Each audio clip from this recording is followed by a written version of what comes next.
ఆంధ్ర తెలంగాణలో తక్కువ ఫీజులతో high quality results ఇస్తున్న ఏకైక సంస్థ తిరుమల్ ఐఏఎస్ ఇన్స్టిట్యూట్. మనం కదిలే ఏటీఎంలు చూసే సమయం వచ్చింది. ఏటీఎం కదలడం ఏంటనుకుంటున్నారా? అంతే మరి. పట్టాలపై పరుగులు తీసే రైళ్లలో ఏటీఎంలు ఏర్పాటు చేస్తే అవి కూడా కదులుతాయి కదా. రైళ్లలో ఏటీఎంలు ఏంటి అని కూడా ఆశ్చర్యపోవద్దు. ప్రయాణికుల సౌకర్యార్థం రైళ్లలోనూ ఏటీఎం సేవలను అందుబాటులోకి తీసుకొచ్చేందుకు రైల్వే శాఖ కసరత్తు చేస్తోంది. ప్రయోగాత్మకంగా ఓ మార్గంలో ప్రవేశపెట్టింది. ఆ వివరాలను ఒకసారి తెలుసుకుందాం పదండి.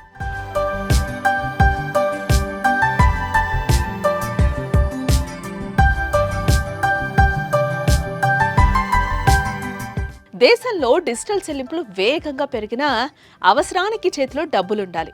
అందుకు ఇప్పటికే ఏటీఎంల వద్ద రద్దీ కనిపిస్తోంది. కానీ కొన్ని ప్రయాణ సమయాల్లో అత్యవసరంగా డబ్బులు అవసరం వచ్చినప్పుడు జేబులో రూపాయి కనిపించదు. దగ్గరలో ఏటీఎంకు పరుగులు తీయాలి. అందుకే కొన్ని ప్రాంతాల్లో బస్టాండ్, రైల్వే స్టేషన్స్లో ఏటీఎంలను ఏర్పాటు చేస్తారు. తాజాగా రైళ్ల లోపల కూడా ఏటీఎం ఏర్పాటు చేసి ప్రయాణికులకు శుభవార్తను అధికారులు అందించారు.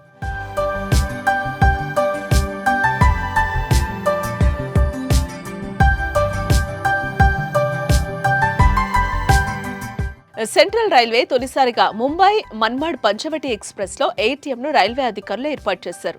Railway Bhusawal division, Maharashtra bank భాగస్వామ్యంతో innovative and non fare revenue ideas scheme కింద ఈ ఏటీఎం ఏర్పాటైంది.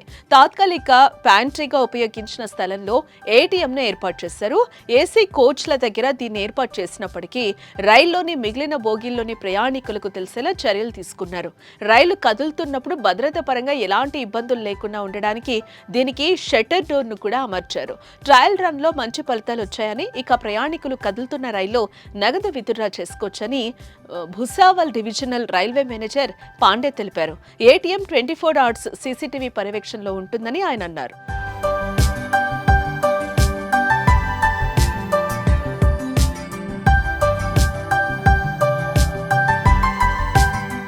పంచవటి ఎక్స్ప్రెస్ లో ఏటీఎం అందుబాటులోకి తీసుకురావడంపై సంతోషం వ్యక్తం చేస్తున్నారు. ఈ రైలు ప్రతిరోజు ముంబైలోని ఛత్రపతి మహారాజ్ టెర్మినల్ నుంచి మన్మాడ్ జంక్షన్ వరకు వెళ్తుంది. ఈ రైల్లో ప్రయోగాత్మకంగా ఏర్పాటు చేసిన ఏటీఎం సేవలకు వచ్చే స్పందనను చూసి త్వరలోనే మిగతా మార్గాల్లోని రైళ్లలోనూ ఏటీఎంలను ఏర్పాటు చేసే అవకాశాలు కనిపిస్తున్నాయి.